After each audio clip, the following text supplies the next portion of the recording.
When the scale of the Ukrainian tragedy is discussed, too often the effect on its most vulnerable is overlooked. The facts are that 1.5 million children have been traumatized by war, and they require mental and physical rehabilitation. To address that challenge, the Nadija Foundation in October 2024 brought together many of the world's experts in mental health. I met the Minister of Health in Ukraine, in Kiev, in October 2023 for the first time.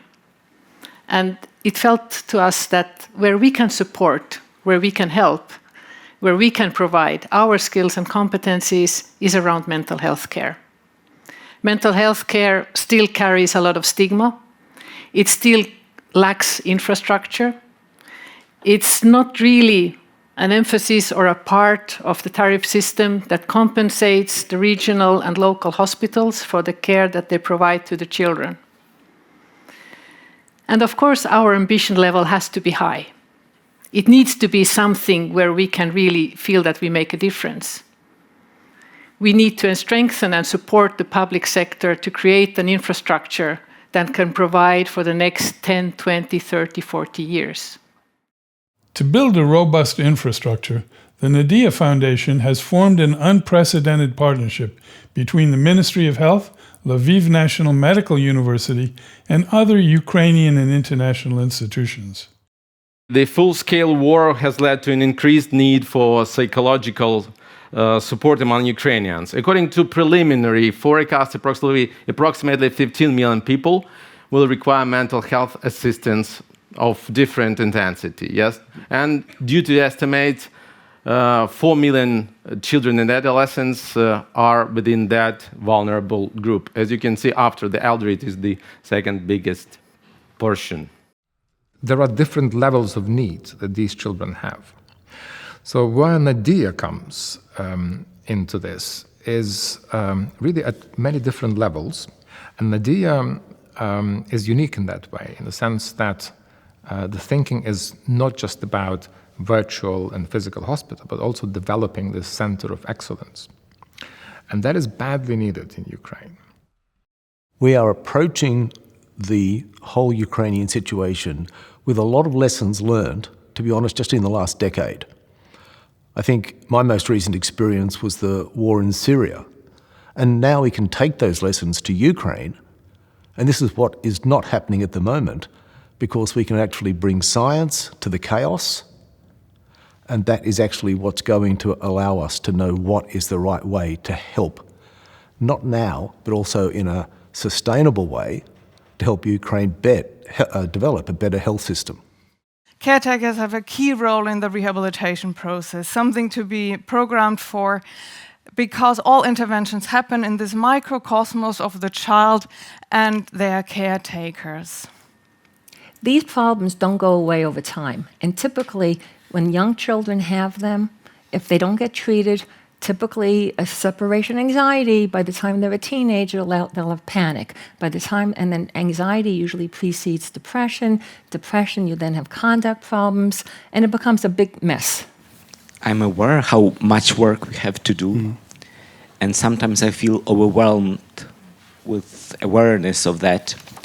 And when I sit here and hear all beautiful ideas and about beautiful programs, and thinking I'm coming back to Ukraine and our professional resources are so limited, and many people are doing so important work, so we need to take someone, but they leave some other work. So for me, probably the most important question is how do we develop strategy and plan that we move in a realistic way, and we really choose what would be the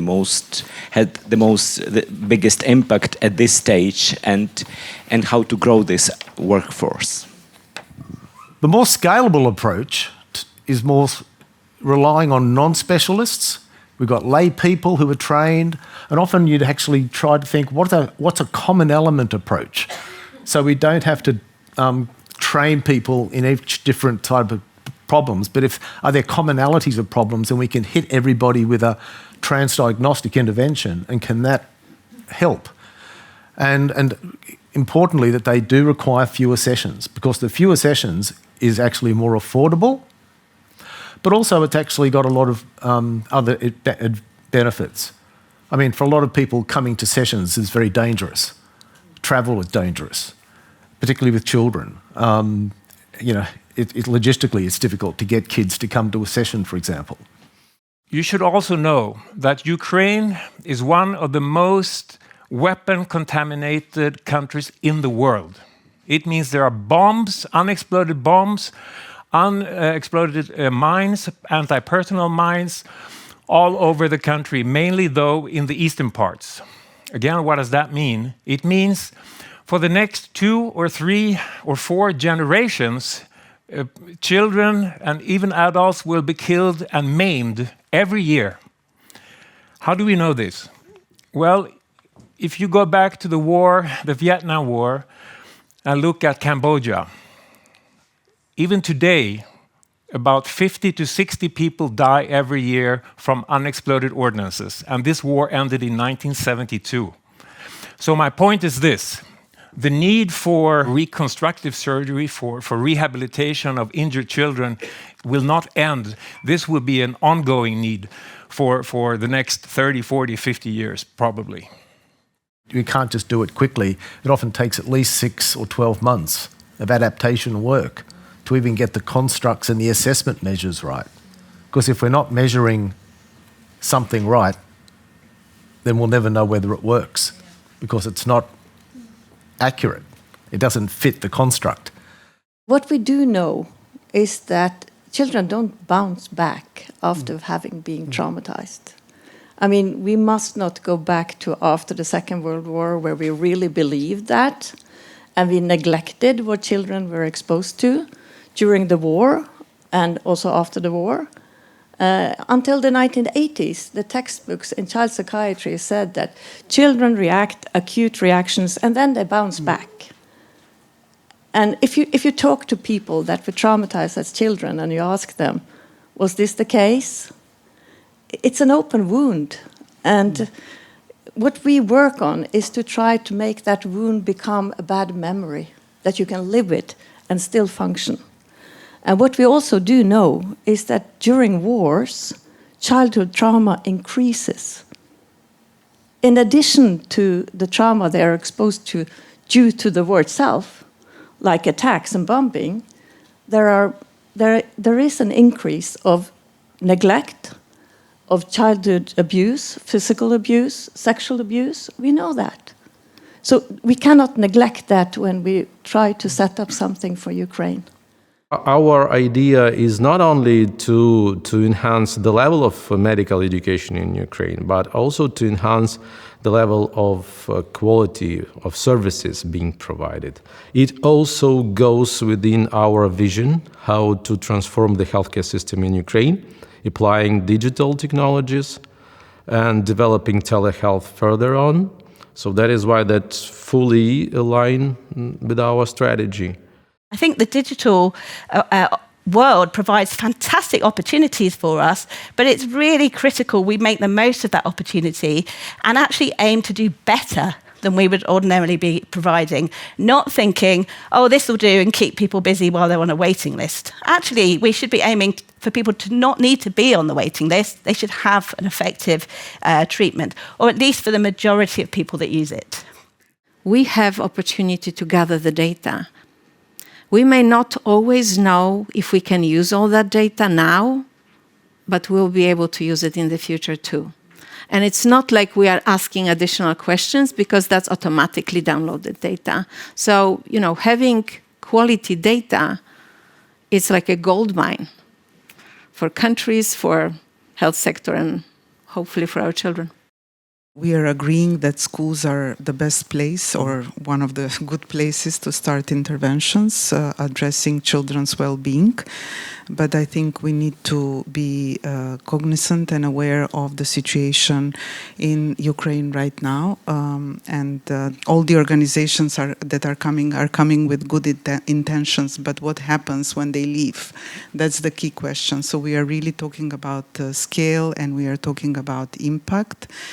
And long-term strategy on how this can be built. And I think this requires really attention. We need to be very, very specific about what's achievable. And we need to end up with actual projects that we can actually say, this is a really good project, it's high impact, it's of relevance to children and adolescents in Ukraine, and we can take that to a funder. It's not meant to be academic, theoretical research. It's meant to be there for a reason, and it's going to have impact on the ground. And if it doesn't have impact on the ground, then it shouldn't really be a priority. There's a huge lack of information on rehabilitation interventions. There's a huge lack on intervention effectiveness. There's a lack of specialized workforce.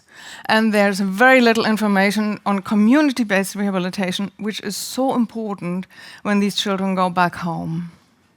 We've been talking about saving things, saving limbs and saving lives. At this point, I'm encouraging us to expand our conversation to start talking about saving developmental trajectories, to thinking about changing life courses, for example, and saving what could actually become a lost generation of people whose developmental trajectories have been truly changed. So we need to be focusing beyond symptoms, not just simply at functioning, but at risky behavior and especially at adaptive developmental regression. In order to do this, we have to think well beyond a clinical lens. We have to be drawing on literatures like developmental psychopathology, positive youth development, the resilience literature, positive psychology, for instance, and life course, where we're really looking at how formative experiences can alter the life course, either for better or for worse. We want to reduce symptoms to tolerable levels, but in many cases, what we really want to be able to do is to raise a generation of kids who are capable of taking on the mantle of full citizenship to help their countries to be able to restore themselves. And that is to vote, form stable families, work, produce taxes, and raise happy and stable children who can carry on, if you will, a much better job of hopefully repairing the social contract and establishing peace, as we adults have done such a poor job of at present. The Nadija Foundation and the Nadija Project is an incredible opportunity for the world, actually, to develop new solutions how to address the challenges children face during war times. And it's probably the first time that the scientific community is bringing together the experts to think about what would work in the Ukraine, how to scale up those solutions, but also how to conduct implementation research. So it has the opportunity to become a template for what we could do in other places and how we could take the solutions developed at Nadija to help children in other parts of the world, keeping in mind that we have 59 conflicts all over the world, and half of the people affected in those conflicts are children. The research questions are obvious to us as researchers and physiotherapists, because we have done this line of research in previous conflicts.